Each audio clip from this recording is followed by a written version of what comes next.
ఓం శ్రీ గురుభ్యో నమ. వాగర్ధాయ సంప్రోక్తో వాగర్ధ ప్రతిపత్తే జగతో పితరౌ వందే పార్వతీ పరమేశ్వరో వ్యాసాయ విష్ణురూపాయ వ్యాసరూపాయ విష్ణవే నమో వై బ్రహ్మనిధే వాసిష్ఠాయ నమో నమ. గురుబ్రహ్మ గురు విష్ణు గురుదేవో మహేశ్వర గురు సాక్షాత్ పరబ్రహ్మ తస్మై శ్రీ గురవే నమ. ఓం శ్రీమాత్రే నమ. శుక్రగ్రహము సుఖాన్ని భోగాన్ని సౌఖ్యాన్ని కళత్రకారకుడు శుక్రగ్రహం. ఈ శుక్రగ్రహం వల్ల మనకి ధనం కలిసి వస్తుంది, సుఖము సౌఖ్యము కళత్రము వివాహ ప్రయత్నాలు సఫలీకృతం కావటం, ధనం కలిసి వచ్చే అవకాశాలు ఎక్కువగా ఉండటం, అంటే ఇవన్నీ కూడా శుక్రగ్రహం వల్ల ఏర్పడుతుంటుంది. అంటే మనకి సప్తమ భావకారకుడు ఎవరు అంటే జ్యోతిష్శాస్త్రం ప్రకారంగా శుక్రగ్రహం అని అర్థం. ఈ సప్తమ భావకారకుడైన శుక్రుడు కళత్రకారకుడు అంటాడు. ఈ శుక్రగ్రహం అనేది ముఖ్యంగా మనకి వృషభ తులారాశ్యాలకు అధిపతి, అంటే రాస్యాధిపతి. అంటే వృషభ రాశికి కానీ తులారాశికి కానీ రాస్యాధిపతి ఎవరు అంటే శుక్రగ్రహం. ఈ శుక్రగ్రహం వల్ల మనకి గోచారరీత్యా ఏ విధంగా అన్ని రాశుల వాళ్ళకి ఏ విధంగా ఫలితాలు ఉండబోతున్నాయి, శుక్రుడు అనుగ్రహం అనేది ఏ విధంగా ఉండబోతుంది, వివాహ ప్రయత్నాలు కానీ ధనపరంగా కానీ అలానే ధనం సుఖపరంగా కానీ శాంతి కానీ ప్రశాంతం కానీ ఉండబోతున్నారా ఉండలేకపోతున్నారా, మరి శుక్రగ్రహం అనేది ఎలాంటి ఫలితాలు ఇవ్వబోతుందో మనం ఇవన్నీ కూడా గోచారరీత్యా మనం చూడాలి. అంటే జన్మ జాతకం వేరు, ఎప్పుడు కూడా గోచారం వేరు. జన్మ జాతకాన్ని బట్టి అనుసరించే విధానాలు వేరు. అలానే మనకి this is the transit system అంటారు. ఎప్పుడు కూడా రాశిఫలం అనేది ట్రాన్సిట్ సిస్టమ్ ప్రకారంగానే ఉంటుంది. గోచారం ప్రకారంగా శుక్రగ్రహం వల్ల ఏ విధమైన ఫలితాలు ఉంటాయి. శుక్రగ్రహం ఒక రాశి నుంచి మరో రాశికి మారటానికి 30 రోజుల కాలం పడుతుంది. ఎప్పుడైనా సరే ఒక విషయాన్ని గుర్తుపెట్టుకోండి, శుక్రగ్రహము ఎవరైనా సరే వాళ్ళ రాశి నుంచి 1, 2, 4, 5, 8, 9, 11 స్థానాల్లో సుఫలితాన్ని ఇస్తాడని శాస్త్రం గోచారం చెప్పబడుతుంది. అయితే మనకి గోచార రత్నాకరంలో కానీ గోచార ఫల ప్రదర్శనలో కానీ ఈ గోచార రత్నాకరంలో కానీ ఇవి గ్రంథాలన్నింటిలో కూడా మనకి గోచారం గురించి చెప్పబడింది. మరి ఈ శుక్రగ్రహం వల్ల మరి కొన్ని ప్రయత్నాలు జరుగుతున్నాయా జరగట్లేదా, మిగతా యొక్క కాంబినేషన్ ఏ విధంగా ఉందో ఒకసారి చూస్తే ఈ నెల జూలై 31వ తారీఖు నుంచి ఆగస్టు 22 వరకు కూడా శుక్రగ్రహము సింహరాశిలో సంచారం చేయడం జరుగుతుంది. సింహరాశి ఏమిటి? రవి అధిపతి అయిన సింహరాశిలో శుక్రగ్రహం అనేది శత్రుక్షేత్రం అయినప్పటికీ, అంటే ఎనిమి ఒక పొజిషన్ అనేది ఒకటి ఉంటుంది. అంటే శత్రుక్షేత్రం అయినప్పటికీ కొన్ని రాశులకి శుభయోగాలు ఇచ్చే అవకాశం ఉంటుంది, కొన్ని రాశులకి మిశ్రమైన ఫలితాలు, మరికొన్ని రాశులకి చెడ్డ ఫలితాలు ఇచ్చే అవకాశాలు ఎక్కువ ఉంటాయి. ముఖ్యంగా కొన్ని రాశులకి ఏ విధంగా ఉండబోతుంది అంటే జీవితంలో కొన్ని మార్పులు, సాధారణ జీవితం అనేది కొన్ని మార్పులు జరిగే అవకాశాలు ఎక్కువ ఉంటాయి. కాబట్టి శుక్రుడు సింహరాశిలో ఉండటం వల్ల ఏ విధమైన ఫలితాలు అనేవి వస్తాయని మనం ఒకసారి చూద్దాం. ముఖ్యంగా 31వ తారీఖు నుంచి 22వ తారీఖు వరకు, అంటే ఆగస్టు 22 వరకు, అంటే మనకి 23 రోజుల కాలం పాటు శుక్ర సంచారం అనేది సింహరాశిలో ఉండటం వల్ల ఏ విధంగా ఉండబోతుందో ప్రతి రాశిని కూడా మనం గమనిద్దాం. ఆ రాశిని బట్టి మనం విషయాలు తెలుసుకుందాం.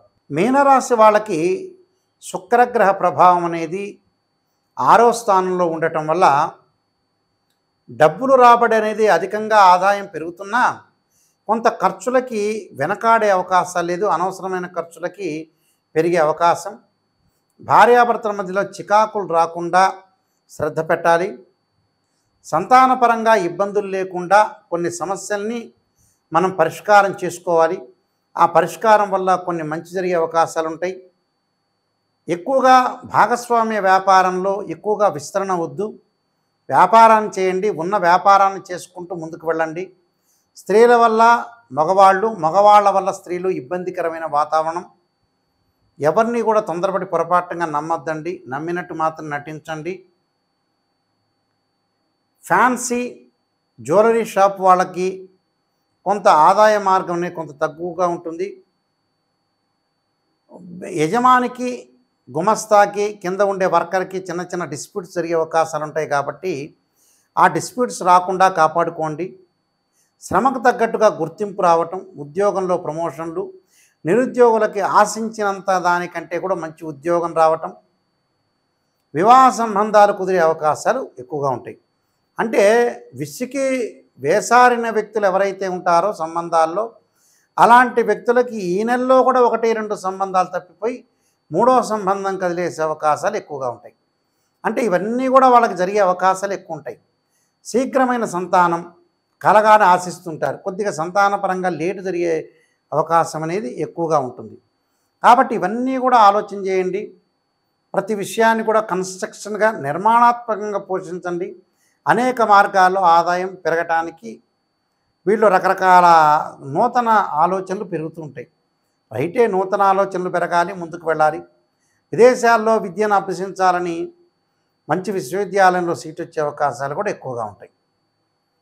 అంటే విదేశాలకు వెళ్ళటం, అక్కడ ఆ దేశం యొక్క పౌరసత్వం లభించడం, ఆరోగ్యపరంగా కొన్ని ఇబ్బందులు కలిగే అవకాశాలు ఉంటాయి. కాబట్టి ఆరోగ్యాన్ని కొంత కుదుటపడే సందర్భం చూసుకోవాలంటే, ఆరోగ్యం అంటే మరీ అంత ఇబ్బంది లేదు, ఏదో చిన్న చిన్న ఆరోగ్యపరంగా ఇబ్బందులు కలుగుతాయి. కానీ టోటల్గా వీళ్ళకి అన్నీ కూడా అనుకూలంగా ఉండే అవకాశాలు ఎక్కువ ఉంటాయి. కాబట్టి నేను చెప్పిన రెమెడీస్ చేసుకోండి, మీకు మంచి జరిగే అవకాశం ఖచ్చితంగా ఉంటుంది. ఈ రాశి వాళ్ళు ప్రత్యేకంగా శుక్రుడు యొక్క ఆరాధన చేయటం చాలా ముఖ్యం.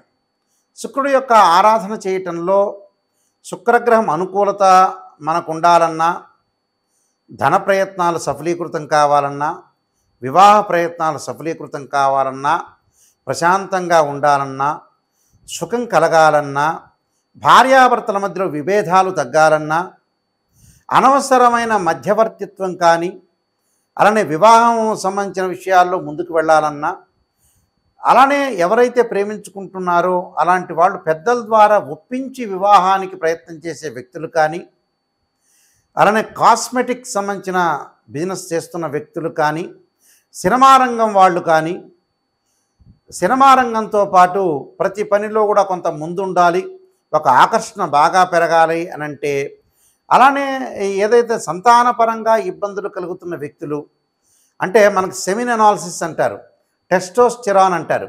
అంటే ఇవన్నీ కూడా శుక్రగ్రహం వల్లనే ఆరోగ్యపరంగా బాగుంటేనే మనకు శీఘ్రమైన సంతానం కలుగుతుందని అర్థం.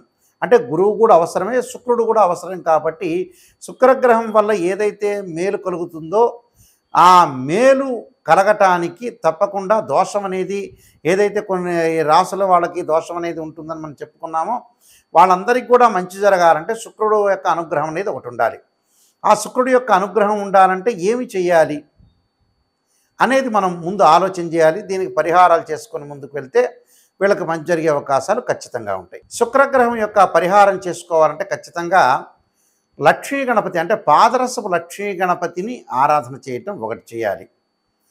అలానే శుక్రగ్రహం యొక్క అనుకూలతను మనం ఉండటానికి వీనస్ ప్లానెట్ మనకి ఏదైతే పాజిటివ్ రిజల్ట్స్ రావడానికి ముఖ్యంగా శుక్ర హోమం చేయటం చాలా మంచిది, శుక్ర జపం కూడా చేయటం చాలా మంచిది. అలానే శుక్రుడి యొక్క అనుకూలతను మనం బాగా ఎక్కువగా రావటానికి అమ్మవారి యొక్క ఆరాధన, రాజరాజేశ్వరి యొక్క అమ్మవారి యొక్క ఆరాధన, శుక్ర జపం చేయటం చాలా మంచిది. ఓం శుక్రాయ నమః అనే మంత్రాన్ని కూడా చదువుకోవచ్చు.